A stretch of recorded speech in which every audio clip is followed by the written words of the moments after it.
हमारा नेक्स्ट जो सेशन है, हम उस सेशन के अंदर जैन ट्रेडिशन और जैन आर्ट जो कि वाराणसी में है उसके बारे में आज बात करने वाले हैं।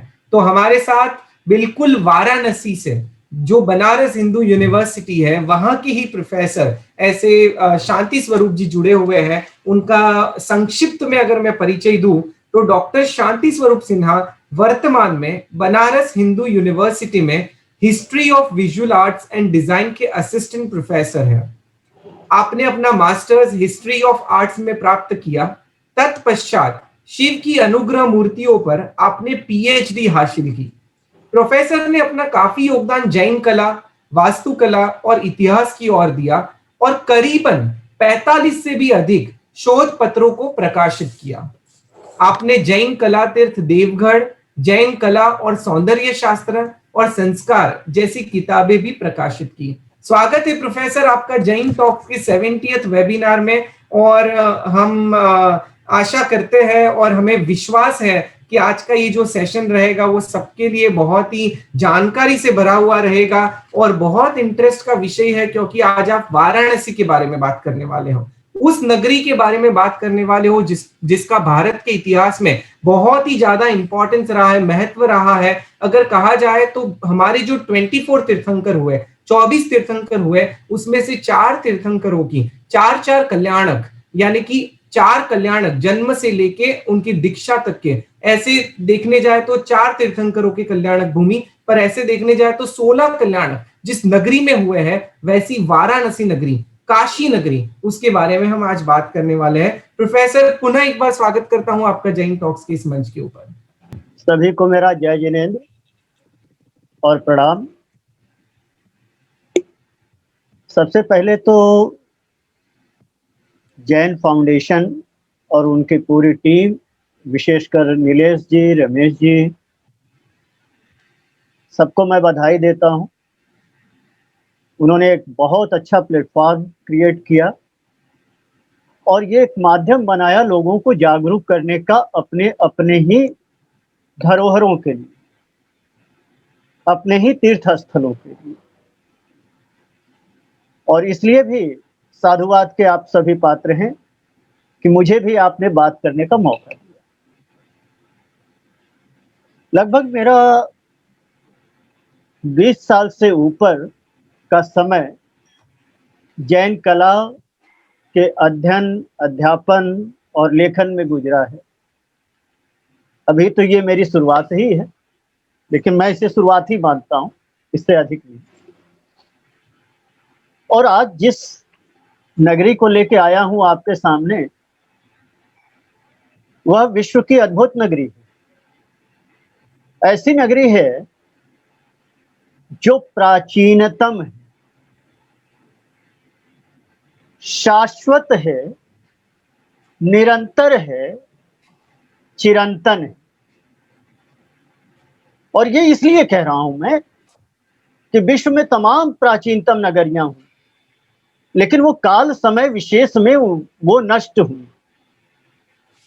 काशी एकमात्र ऐसी नगरी है जो अपने काल के साथ अनवरत गति से बढ़ती रही, बिना किसी तमाम आक्रमण हुए, तमाम चीजें हुई, लेकिन काशी अपनी जगह स्थित रही।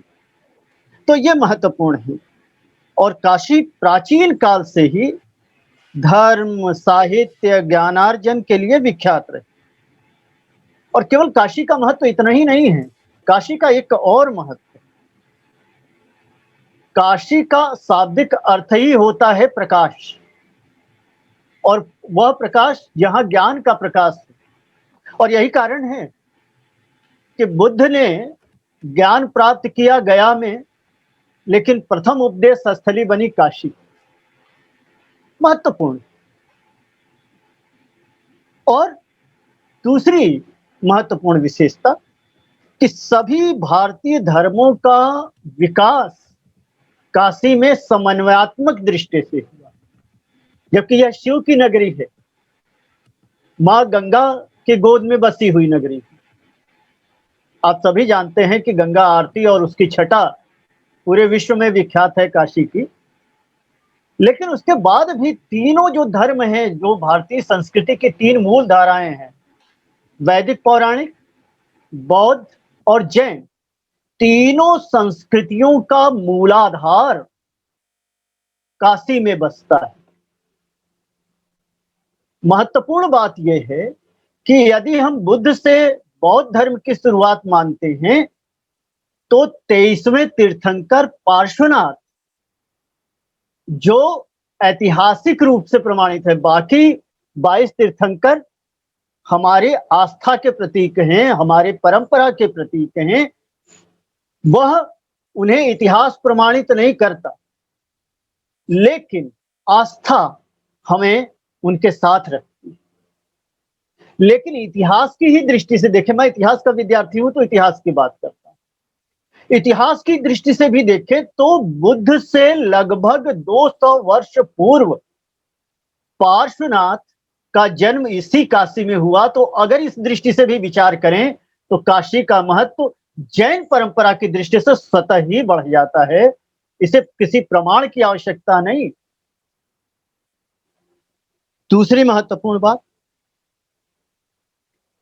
कि यह स्थली केवल ज्ञानार्जन के लिए नहीं रही है, तीर्थ की स्थली रही है, साधना की स्थली रही है, और 4 तीर्थंकरों के यह कल्याणक भूमि है। महत्वपूर्ण ये है, हम सभी जानते हैं कि जैन परंपरा में 24 तीर्थंकरों को सर्वोच्च देव कहा गया, यानी देवाधिदेव। और ये तीर्थंकर वस्तुतः त्याग, साधना, अहिंसा, परिग्रह, ब्रह्मचर्य, ये जो पंच महाभूत हैं, इनका प्रतिनिधित्व करते हैं। जो जिन इसीलिए कहे जाते हैं, ये जिन कहे जाते हैं जिन्होंने इन सारे चीजों को जीत लिया है, और इसीलिए हम कुछ इनसे अलग प्राप्त करने की। लेकिन महत्वपूर्ण बात है कि जो अंतिम है ब्रह्मचर्य, उसे महावीर ने जोड़ा, बाकी 4 की स्थापना पार्श्वनाथ करते हैं। तो इस दृष्टि से भी काशी का महत्व बढ़ जाता है कि ये 4 त्याग, साधना, अहिंसा और अपरिग्रह का श्रेय जो है वो काशी को जाता है। तो ये इस नाते भी महत्वपूर्ण है। और यही सिद्धांत वस्तुतः जैन सिद्धांत के रूप में, मूल सिद्धांत के रूप में प्राचीन काल से अब तक वह शाश्वत प्रतीक है जैन परंपरा के। अगर हम दूसरी तरफ देखें कि इन 24 तीर्थंकरों में 4 जो तीर्थंकर जिनका च्यवन, जन्म, दीक्षा और कैवल्य वाराणसी में संपन्न हुए, इनका विस्तृत वर्णन तिलोय परिणति में पहली बार में विस्तार से करता है। तो यानी अगर हम इसे ग्रंथ के और उसके डेट के आधार पर भी जाएं तो वह प्राचीनता सिद्ध हो जाती है। दूसरा, एक और महत्व, यात्रा क्रम में महावीर के काशी आने का वर्णन मिलता है, इसलिए भी काशी महत्वपूर्ण हो जाती है। पार्श्वनाथ की तो भूमि है ही, सुपार्श्वनाथ की भूमि तो है ही, लेकिन महावीर जो कि बुद्ध के समकालीन है वो भी काशी आते हैं। और यही नहीं, जैन ग्रंथ तो ये भी कहते हैं कि तीर्थंकरों के पंच कल्याणकों से संबद्ध जो स्थान है वह स्वयं तीर्थ स्थल बन जाता है। और जब यह बात सामने आती है तो काशी तो जैनों की तीर्थस्थली स्वयं बन गई। तो इस दृष्टि से भी काशी का महत्व अपनी जगह बढ़ जाता है। एक और बात कह के मैं सीधे स्लाइड पे आऊंगा, क्यों मैं इसे समन्वय की नगरी कह रहा हूं। काशी में सारनाथ स्थित श्रेयांसनाथ मंदिर को अगर हम छोड़ दें तो काशी के सभी मंदिर सुपार्श्वनाथ और पार्श्वनाथ को समर्पित हैं। और हम सभी जानते हैं कि सुपार्श्वनाथ और पार्श्वनाथ की पहचान सर्प फणों के आधार पर होती है। पंच सर्प फणों, सप्त सर्प फणों के आधार पर पार्श्वनाथ सुपार्श्वनाथ की पहचान होती है। अब इस तथ्य को जरा शिव से जोड़ के देखें। शिव का नाम है, शिव की नगरी है काशी, और शिव के नाम है अहिस, नागेश। और काशी की राज परंपरा में नाग वंश का महत्वपूर्ण योगदान है। यानी नाग, लोक पूजा में नाग, शिव की नगरी नाग से संबंध, स्वयं पार्श्वनाथ सुपार्श्वनाथ का संबंध, यह ऐसा गठजोड़ है जो एक पूरी भारत की संस्कृति की जो समन्वय की परंपरा है उसको प्रतिष्ठापित करती है। और यही नहीं, काशी की एक विशेषता और बताता चलूं, यहाँ नाग पंचमी के दिन मैंने कहा था कि काशी ज्ञान की नगरी है, ज्ञान के प्रकाश की नगरी है। और जरा देखें, नाग से अभी मैंने बात शुरू की, और वही नाग पंचमी जिस दिन नागों की पूजा होती है, भारत ही एक ऐसा देश है जहां पे हम नागों की पूजा करते हैं। और आज साइंस कहता है कि नागों का संरक्षण करो वरना एक चेन टूट जाएगा, तो हम कर रहे हैं। लेकिन नाग कितने इंपॉर्टेंट? नाग वस्तुतः 3 चीजों के प्रतीक हैं। पहला, 100 में स्थित होना, दूसरा ज्ञान, और तीसरा ऐश्वर्य। और इसीलिए काशी में नाग पूजा यानी नाग पंचमी के दिन हमारे यहाँ एक नागकूप है, और वहां पर शास्त्रार्थ की परंपरा है। जो ब्राह्मण विद्वान होते हैं वो शास्त्रार्थ करते हैं, यानी ज्ञान ज्ञान की परंपरा है। तो फिलहाल हम सीधे अब काशी पे आए और जैन परंपरा पे आए। Slide please.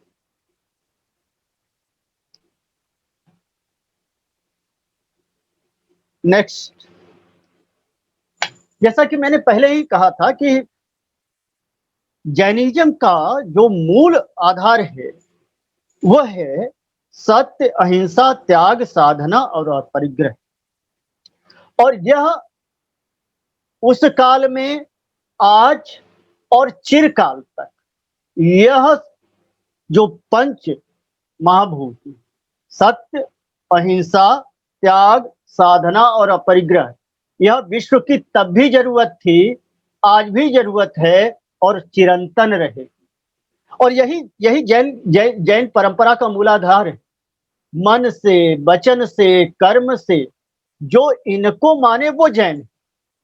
जैन धर्म को फॉलो करने वाला केवल जैन नहीं, बल्कि जो इन्हें इन्हें इन्हें अपने अपने में स्वीकारता है। और तीर्थंकर तो इसके प्रतिरूप है। और यही कारण है कि तीर्थंकरों को हमेशा 2 रूप में बनाया गया, या तो कायोत्सर्ग या तो ध्यान मुद्रा में, कभी तीसरा, कभी उन्हें अरब बरद अभय मुद्रा में कभी नहीं दिखाया गया। क्यों नहीं दिखाया गया? क्योंकि ये जो जैन सिद्धांत हैं इनके प्रतीक हैं तीर्थंकर। और इसका जो मूल है कि जो इसका सैद्धांतिक पक्ष है अनेकांतवाद, ये जो आज का कन्फ्लिक्ट है सोसाइटी में, और हमेशा आज का नहीं है, हमेशा ये समाज में व्याप्त रहा है। तो कहीं ना कहीं इसका समाधान प्रस्तुत करता है जैन धर्म। तो यह समझने की जरूरत है। जहां तक काशी की बात है, काशी हम पहले ही बात कर चुके हैं कि संसार में यह एक आध्यात्मिक नगरी के रूप में, ज्ञान की नगरी के रूप में प्रसिद्ध रही है। हाँ, ये ठीक बात है कि काशी को जितना इम्पोर्टेंस बौद्ध परंपरा में या वैदिक पौराणिक परंपरा में मिला, उतना जैन परंपरा में नहीं मिला। तो उसके कारण भी हम ही हैं, क्योंकि हमने ही जैन परंपरा के इस महत्वपूर्ण स्थल को उतना महत्व नहीं प्रदान किया जितना करना चाहिए था। आज जरूरत आज जैन समाज की भी है कि उसे वहां तक पहुंचे, वहां तक जाएं, वहां तक पहुंचे। जब तक ये नहीं करेंगे तब तक वह इंपॉर्टेंस हम नहीं दिला सकते। पहली बात ये भी बात मैं कर चुका हूं, पार्श्वनाथ की बात मैं कर चुका हूं। अब आते हैं कि काशी में, नेक्स्ट प्लीज। काशी वाराणसी का जैन ग्रंथों में बहुतायत उल्लेख हुआ है। और ये जैन ग्रंथ हैं प्रज्ञापना, ज्ञाता धर्म कथा, उत्तरायण चूर्ण, कल्पसूत्र, उपासक दशांग, आवश्यक निर्युक्त, निरवलिका, अनंत कृत दशा, तिलोय परिणति, उत्तर पुराण, पार्श्वनाथ, आराधना कथा कोश और इसके अलावा विविध तीर्थकल्प में इसकी विस्तृत व्याख्या मिलती है। यानी इतने प्राचीनतम जो ज्ञाता धर्म कथा से यानी लगभग 3rd सेंचुरी से लेके आपके 15th सेंचुरी एडी तक के, यानी जिसे आजकल हम सीई कहते हैं, वहां तक लगातार जो जैन ग्रंथ हैं वो काशी की बात करते हैं और वो काशी की महत्ता को बताते हैं। Next please. अगर हम विविध तीर्थकल्प की बात करें तो विविध तीर्थकल्प 4 खंडों में काशी को बांटता है। देव वाराणसी, विश्वनाथ प्रसाद, मदन वाराणसी और विजय वाराणसी।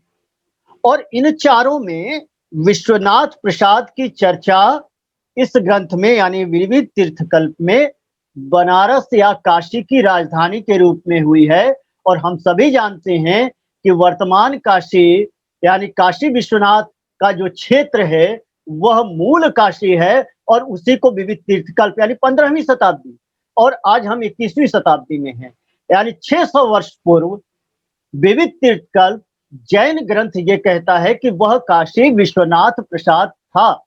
यानी यह एक कॉर्डिनल जो रिलेशनशिप है काशी का, जैन धर्म का, वैदिक पौराणिक परंपरा का, यह इसके अटूट संबंध का साक्षी।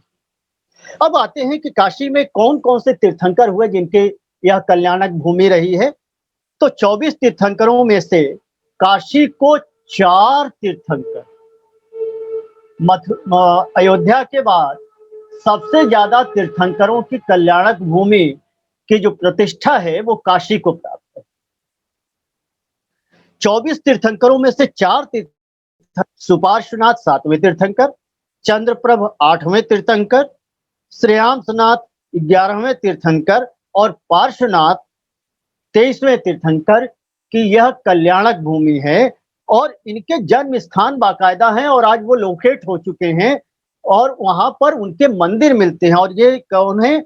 सुपार्श्वनाथ भदैनी में जो काशी में ही है, काशी शहर में ही है। चंद्रप्रभ चंद्रपुरी या चंद्रावती जो लगभग 23 किलोमीटर दूर गाजीपुर और वाराणसी के बॉर्डर पे स्थित है। श्रेयांसनाथ जो वर्तमान सारनाथ है वहां पर स्थित है। चंद्रपुरी सिंहपुरी एक ग्राम है सारनाथ से लगा हुआ, विद इन 1 किलोमीटर के रेडियस में वो क्षेत्र है। और पार्श्वनाथ भेलुपुर में स्थित है। Next please.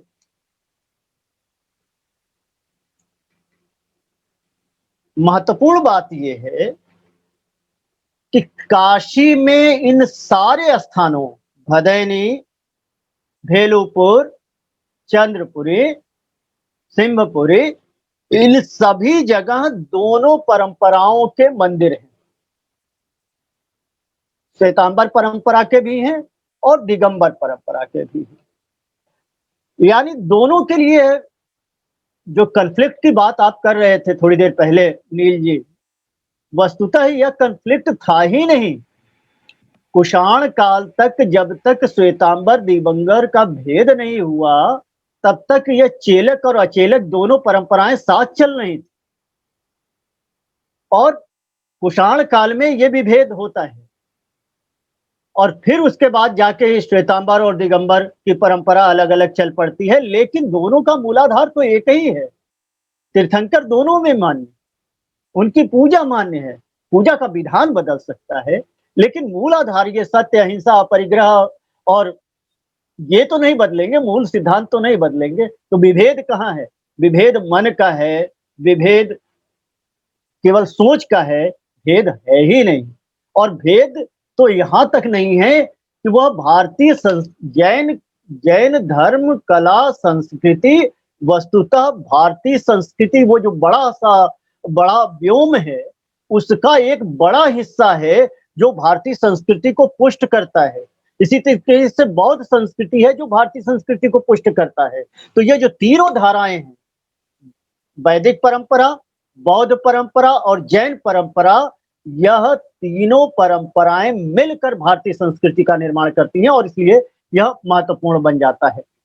तो यहाँ पर हम देखते हैं, हम इनकी चर्चा कर चुके हैं और आप नीचे देख रहे हैं कि पार्श्वनाथ जो ये मंदिर आपको दिखाई पड़ रहा है, यह श्वेतांबर परंपरा का है और श्रेयांसनाथ मंदिर जो आपको दिखाई पड़ रहा है सारनाथ का, यह दिगंबर परंपरा का मंदिर है।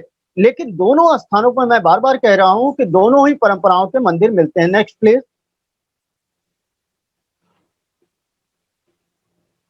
हमारे इस प्रस्तुति का जो मूल है वो है कि जैन मंदिर और मूर्तियों के माध्यम से काशी और वाराणसी के महत्व को स्थापित करना।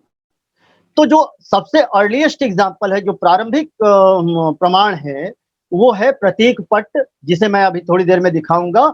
और यह कुषाण गुप्त काल यानी तीसरी चौथी सदी ईस्वी से लेकर हमें लगातार मिलते हैं। और इसके अलावा कुषाण गुप्त काल के बाद हमें 20वीं सदी तक लगातार जैन इमेजेस, जैन मटेरियल्स मिलते हैं और ये कंटिन्यूटी में मिलते हैं। सबसे महत्वपूर्ण बात है कि निरंतरता में मिलते हैं, कंटिन्यूटी में मिलते हैं। और इनमें मिलते क्या हैं?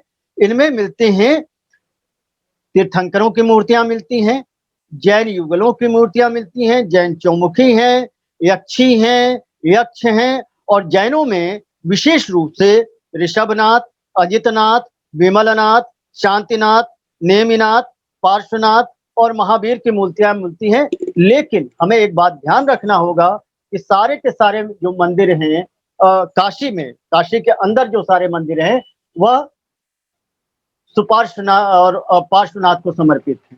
Next please. अब आपको आपके सामने प्रमाण के रूप में एक चीज रख रहा हूं। यह है वह स्थल जो विश्व प्रसिद्ध है, सारनाथ। और आप देख रहे हैं इसमें धमेक स्तूप दिखाई पड़ रहा है। अगर इसमें आप ध्यान से देखें तो आपको ये धमेक स्तूप और धमेक स्तूप के बगल में एक मंदिर दिखाई पड़ रहा होगा। यानी जिस समय इसकी खुदाई हुई, यहां से बौद्ध अवशेष मिलने शुरू हुए, उसी समय से यह मंदिर विद्यमान था। यानी यह भी प्रमाण है। दूसरी बात, मैं इसलिए भी, नेक्स्ट स्लाइड पे आ जाइए। दूसरी बात इसलिए महत्वपूर्ण है और अब वर्तमान में देखें, ये हम आपको 200 साल पहले का दिखा रहे थे और वर्तमान का देखें। आज भी धमेक स्तूप जो कि गुप्तकालीन है, यह सामने आपको दिखाई पड़ रहा है और पार्श्व में श्रेयांसनाथ का मंदिर दिखाई पड़ रहा है। यानी प्राचीन जो अवशेष हैं और जो वर्तमान में मौजूद हैं, दोनों यथास्थित दिखाई पड़ रहे हैं। यानी जैन धर्म की प्रामाणिकता का यह सुंदर प्रमाण है जो आपके समक्ष है। दूसरी महत्वपूर्ण बात, कनिंघम दयाराम साहनी, इन लोगों ने जब इस स्थान की खुदाई की थी तो इन्होंने रिपोर्ट तैयार किया था और रिपोर्ट तैयार किया हुआ था तो उन्होंने कुछ जैन मूर्तियों का जिक्र किया हुआ था। मुझे सौभाग्य से ये काम करने का मौका मिला, यह खोज करने का मौका मिला, क्योंकि जो सारनाथ में संग्रहालय है वह पूरी तरह बुद्धिस्ट उससे जुड़ा हुआ है और कुछ वहां पर ब्राह्मण परंपरा की मूर्तियां हैं, लेकिन जैन परंपरा से रिलेटेड चीजें वहां पर नहीं दिखाई पड़ रही थी। तब हम लोगों ने, खास करके मेरे गुरुजी प्रोफेसर मारुति नंदन तिवारी के साथ मिलकर मैंने इस काम को किया और इस काम को करने के बाद जो चीजें हमारे समक्ष आई वह आश्चर्य से भर देने वाली थी। Next please. और आज इस प्रयास का नतीजा है कि सारनाथ पुरातत्व संग्रहालय में एक जैन वीथिका का हम लोगों ने प्रयास करके निर्माण कराया, जो जैन परंपरा के प्राचीन परंपरा का द्योतक है। अब इस स्लाइड में जो आप देख रहे हैं, यह स्लाइड बहुत महत्वपूर्ण है और यह स्लाइड वैसे ही महत्वपूर्ण है जिसकी बात अभी शिल्पा जी कर रही थी, आयात पटों की बात कर रही थी। यानी जो पूरे भारतीय परंपरा में प्रतीक से मानवीय रूप के पूजन की जो परंपरा है, वह परंपरा यहाँ पे दिखाई पड़ती है। और उसका प्रथम यानी जो प्रतीक पूजा आयाग पट पूजा, जिसे जिसे कंकाली टीले के आयाग पटों में जो अभिलेख आता है, जो इंस्क्रिप्शन आता है, वहां पे कहा गया है पूजा शिला पट। और किसके लिए? अरहत पूजाए, ये शब्द आते हैं। और यह क्यों किया गया? वो कहता है सर्वजन हितय सर्वजन सुखय। वहां भावना जरा देखें आप, तीन बातें आती हैं। एक तो नाम इंट्रोड्यूस करता है, कंकाली टीला यानी सेकेंड सेंचुरी बीसी, और सेकेंड सेंचुरी बीसी में इन शिला पट्टों के लिए नाम आता है पूजा शिला पट्ट। दूसरी बात क्या आ जाती है? अरहत पूजा है, अरहत के पूजा के निमित्त निर्माण किया गया। तीसरी बात क्या आ जाती है? सब जन हितय सब जन सुखय, यानी सभी के हित और सुख के लिए, केवल जैन, केवल बौद्ध, केवल ये नहीं, सब जन हितय सब जन सुखय, सभी के हित सुख के लिए। और इसीलिए भारतीय परंपरा में आज भी कहते हैं वनस्पतयः शांति, यह शांति, मतलब हम सभी के, और वसुधैव कुटुंबकम की जो मूल भावना है, उसका प्रतीक है यह पट्ट। जरा आप देखें पहले है क्या, और क्यों मैं इसे जैन परंपरा से जोड़ रहा हूं। पहला आप देख रहे हैं ध्वज स्तंभ, त्रिपट्ट पे ध्वज की एक पर ध्वज आपको दिखाई पड़ रहा होगा। यह प्रारंभिक स्वरूप है मान स्तंभों का। जैन परंपरा के मंदिरों, जिसकी चर्चा अभी शिल्पा जी कर रही थी, जैन परंपरा के मंदिरों, अगर मंदिर को थोड़ा बहुत हम अलग कर सकते हैं अन्य परंपरा के मंदिरों से, तो वो मान स्तंभ होता है। मान स्तंभ ऐसा नहीं है कि ब्राह्मण परंपरा में नहीं है, वहां भी है, लेकिन यहाँ मान स्तंभ विशेष बनाया जाता है, और इसका प्रथम निदर्शन हमें यहाँ पे दिखाई पड़ता है। और उसके बगल में है जो जैन परंपरा का दूसरा चिन्ह है, जो महत्वपूर्ण चिन्ह है, जो तीर्थंकरों के वक्ष पे जाके स्थापित होता है बाद में, वो है श्रीवत्स। और श्रीवत्स के पार्श्व से अगर आप देखें तो दो पद्म कलिकाएं निकल रही हैं, जो उसके सौंदर्य में अभिवृद्धि कर रही हैं। और साथ ही साथ अगर आप इसके फॉर्म को ध्यान से देखें तो इसका एक आर्केइक ह्यूमनाइज्ड फॉर्म है, यानी आदिम मानवीय रूप इसका दिखाई पड़ेगा। यानी श्रीवत्स पद्म जो प्रफुल्लता का प्रतीक है, और आदिम जो स्वरूप है, उसका कहीं ना कहीं भाव इसके अंदर है। और जो तीसरा चिन्ह है वो बड़ा महत्वपूर्ण होता है, वो है चक्र या काल चक्र। मध्य में देखें, चक्र या काल चक्र। काल चक्र की सुरक्षा कौन कर रहे हैं? त्रिरत्न उनकी सुरक्षा प्रदान करते हुए दिख रहे हैं। और त्रिरत्न क्या है? तीन रत्न, सम्यक ज्ञान, सम्यक चरित्र और सम्यक दर्शन, इनके प्रतीक। यानी पूरी जैन परंपरा की जो मूल है, उसको धर्म चक्र के माध्यम से, वो काल चक्र है, वह अवसर्पणी और उत्सर्पणी का जो वो है, वह काल है। और काल का चक्र निरंतर चलता रहता है, लेकिन आबद्ध क्यों है? वह एक तरीके से पूरी तरह नियंत्रण में क्यों है? क्योंकि वह तीन चीजों से बंधा हुआ है, त्रिरत्न से बंधा हुआ है, त्रिरत्न उसे संभाले हुए है। और त्रिरत्न क्या है? सम्यक ज्ञान, सम्यक चरित्र और सम्यक दर्शन, इनके प्रतीक है। Next please. अगर आप यहाँ पे देखें तो इन मूर्तियों को आप देख के नहीं पहचान सकते कि ये बौद्ध मूर्तियां हैं कि जैन मूर्तियां हैं। और इन्हीं मूर्तियों को, प्रतीक पट और इन मूर्तियों को हम लोगों ने डिस्प्ले में लगवाया, ताकि वहां पता चले कि वहां जैन परंपरा की भी चीजें मिली हुई हैं। और आप देखें कि तीर्थंकरों की जो मूल पहचान है, वो है सिर के ऊपर त्रिछत्र।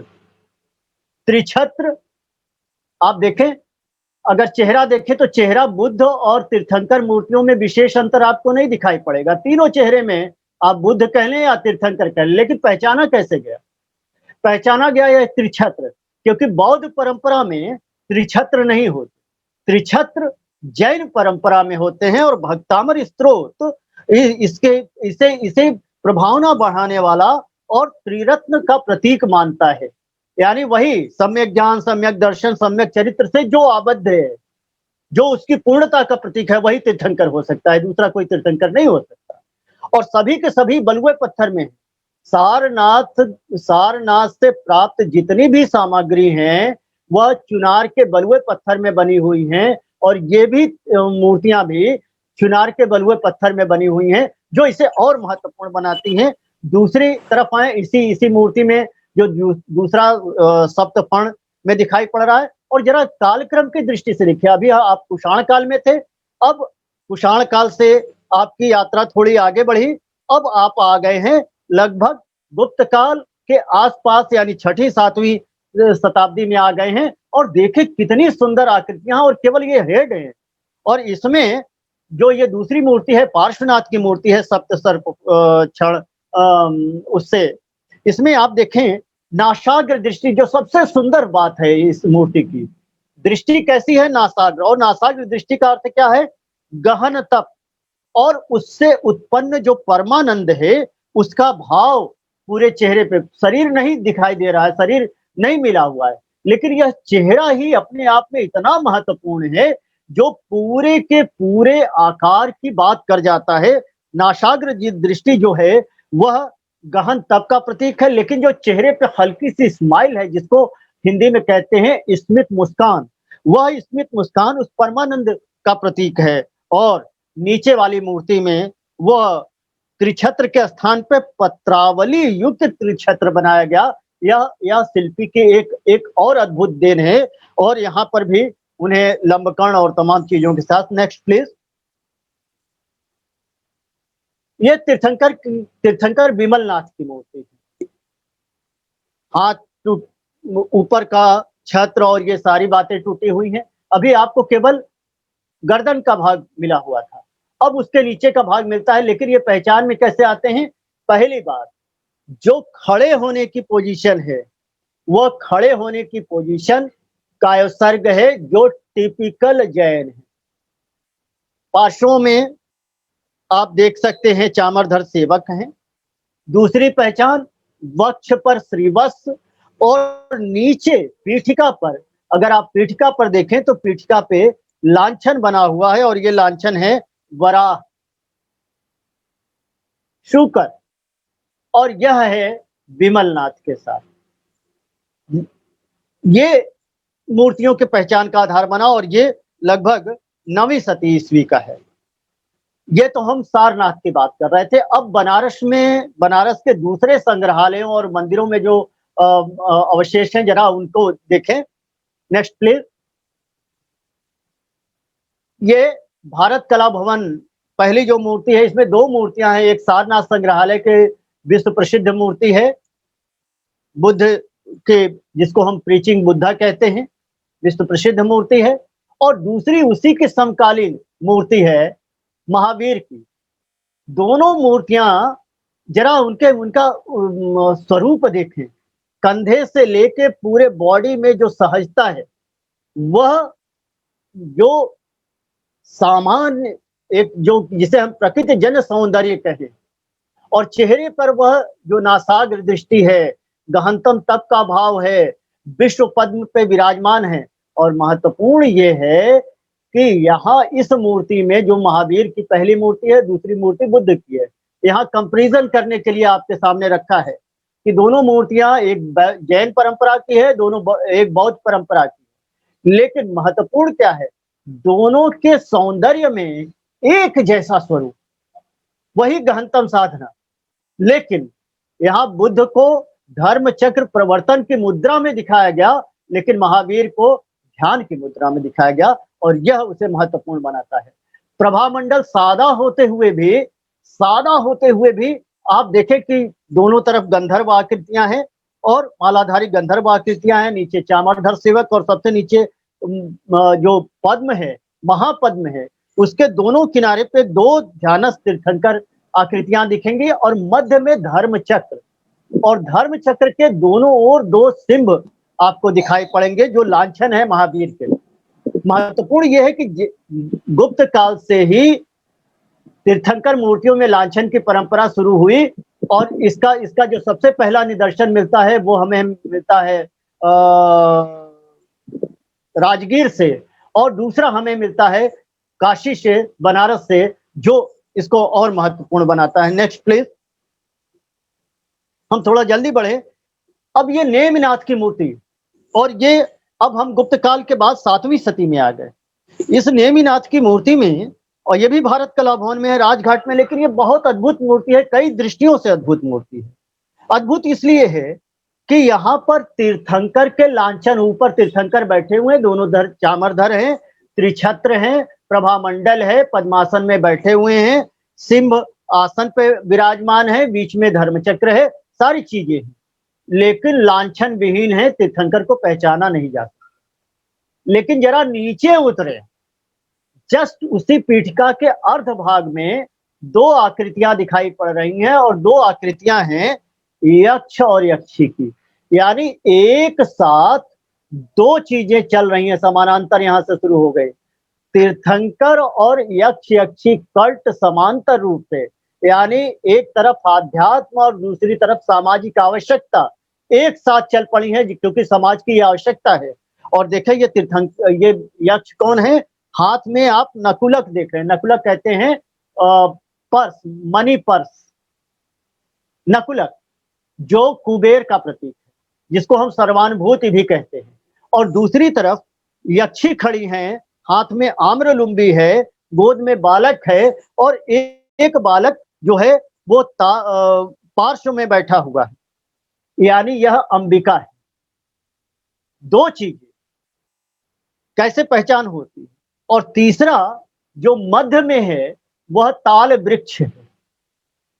नेमिनाथ का संबंध चचेरे भाई के रूप में कृष्ण के साथ है, बलराम के साथ है, और बलराम का जो प्रतीक है वो ताल वृक्ष है, और यहाँ पर ताल वृक्ष पर चढ़ते हुए, यानी यह मूर्ति बहुत महत्वपूर्ण बन जाती है वैष्णव परंपरा, जैन परंपरा के अंतर संबंध की दृष्टि से, तीर्थंकर के लांछन न होते हुए भी तीर्थंकर के पहचान की दृष्टि से। दूसरी बात, यक्ष यक्षी कल्ट के डेवलपमेंट के रूप में ये इसे और महत्वपूर्ण बनाता है। और इसके पार्श्व में आप चौमुखी मूर्ति देख रहे हैं, जिसे कंकाली टीले के सर्वतोभद्र चौमुखी मूर्तियों के लिए सर्वतोभद्र शब्द आया है। सर्वतोभद्र का अर्थ होता है जो चारों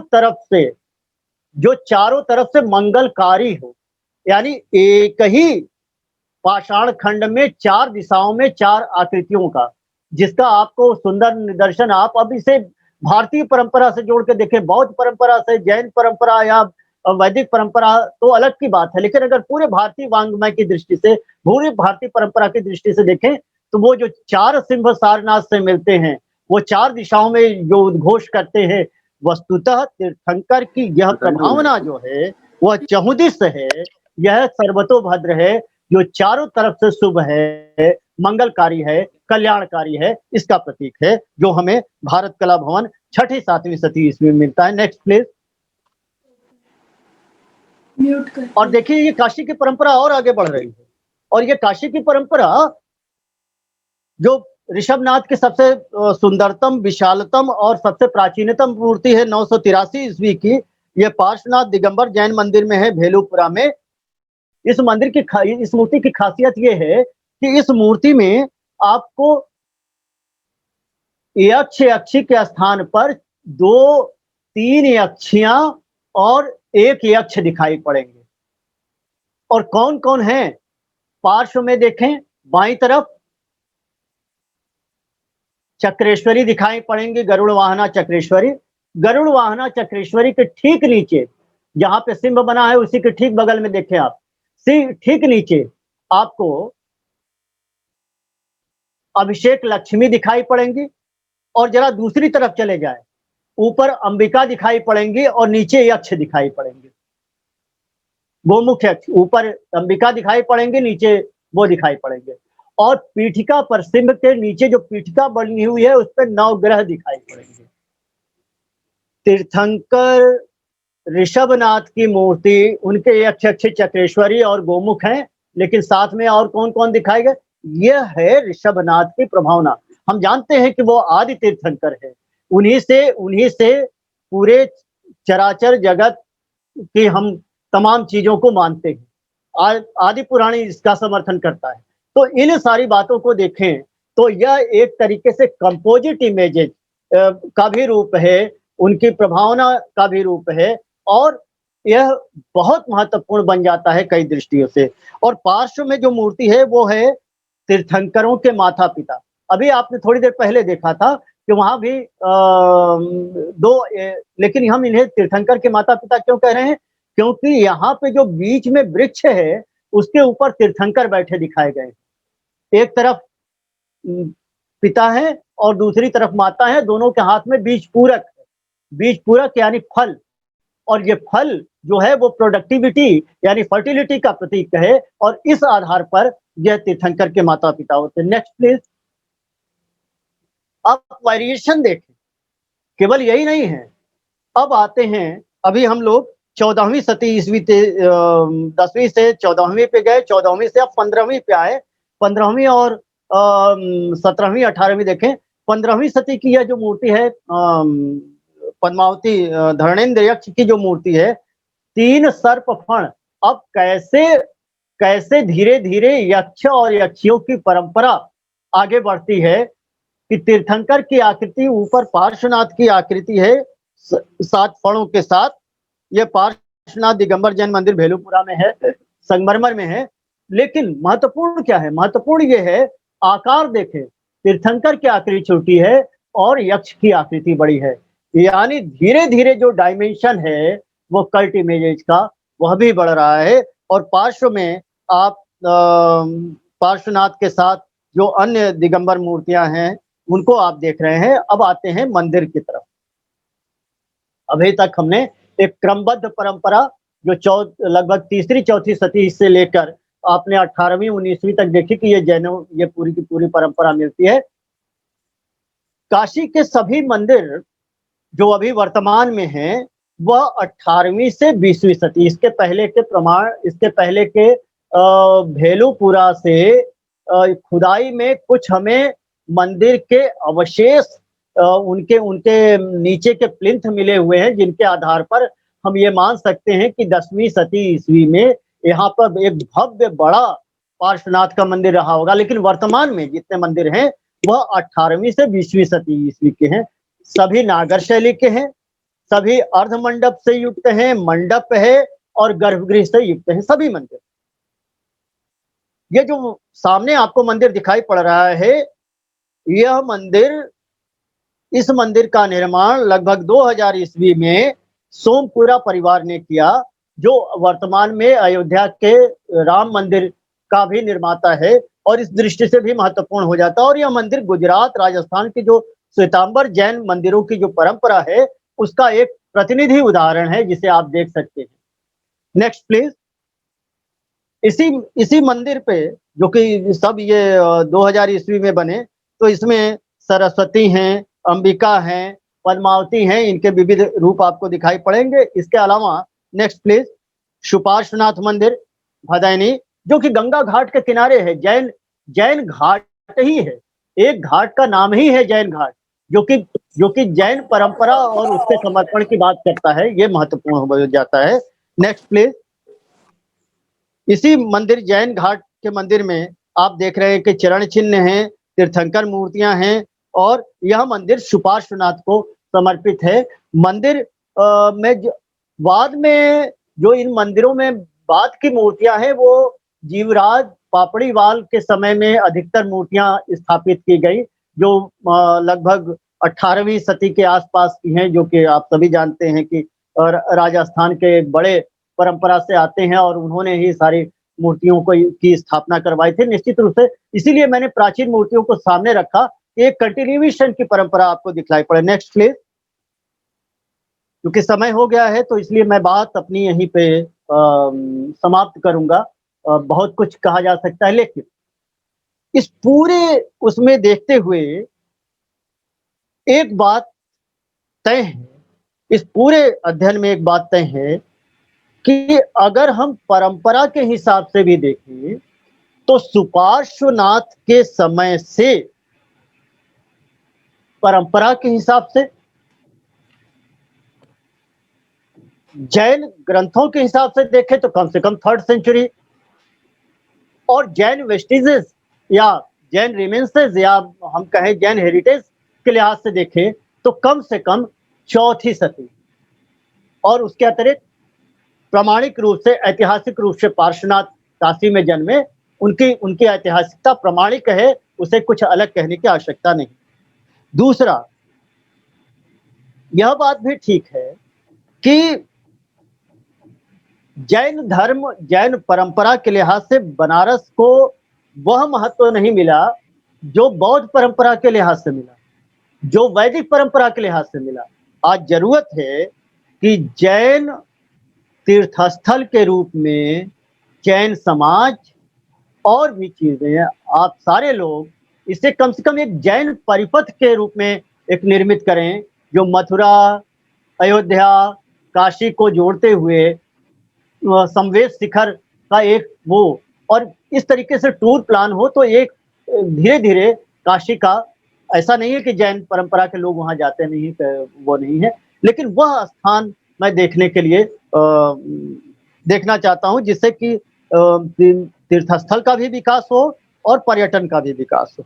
और इसके लिए स्टेट गवर्नमेंट, सेंट्रल गवर्नमेंट का जो टूरिज्म डिपार्टमेंट है वो तो है ही जिम्मेदार, उसको करना ही चाहिए, लेकिन साथ साथ जैन समाज की भी महत्वपूर्ण भूमिका है, उसको अटेंड करने की जरूरत है, अपना अटेंशन देने की जरूरत है। और इसके अलावा केवल इतना ही मंदिर नहीं है, इसके अलावा भेलूपुरा, भदैनी के अलावा रामघाट, मैदागिन, सारनाथ और बनारस में तमाम जगह जैन मंदिरों को आप देख सकते हैं जो 18वीं से 20वीं शताब्दी के। आपने मुझे ध्यान से सुना, बहुत बहुत धन्यवाद।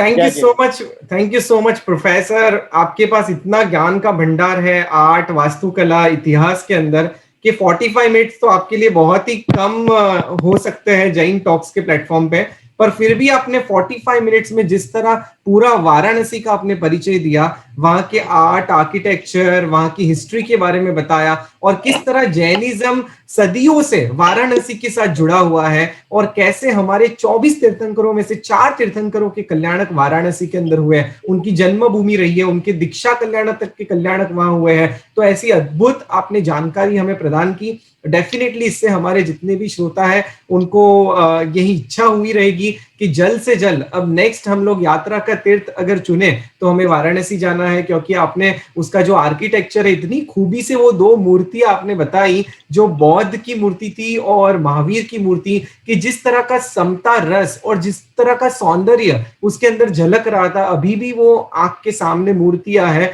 इतना ब्यूटीफुल आर्किटेक्चर और इंफॉर्मेशन देने के लिए बहुत बहुत धन्यवाद। और आप जैन टॉक्स की 70th सेशन में आए, उस बदल आपका बहुत बहुत आभार। आपने आपका अमूल्य समय हमें दिया, उस बदल एक बात मैं और जोड़ना चाहूंगा। जैन धर्म और उसके इतिहास की दृष्टि से काशी का एक विशेष रोल है, वो कड़ी है बीच की। अभी बात आपने हाथी गुम्फा लेक की सुनी, लोहानीपुर की सुनी और मथुरा की सुनी। अगर इस पूरे सर्किट को देखें तो काशी उसमें बीच में आके ठहरता है, और इस पूरे यात्रा परिपथ में इसलिए भी महत्व बढ़ जाता है। बिल्कुल बिल्कुल। आपके 23वें तीर्थंकर पार्श्वनाथ जो ऐतिहासिक रूप से प्रमाणित है और बुद्ध से 200 साल पहले, यह खुद ही महत्वपूर्ण बन जाता है। बहुत बहुत धन्यवाद आपका। बिल्कुल professor, thank you so much. तो इसी के साथ हम सेकेंड सेशन को विराम देते हैं।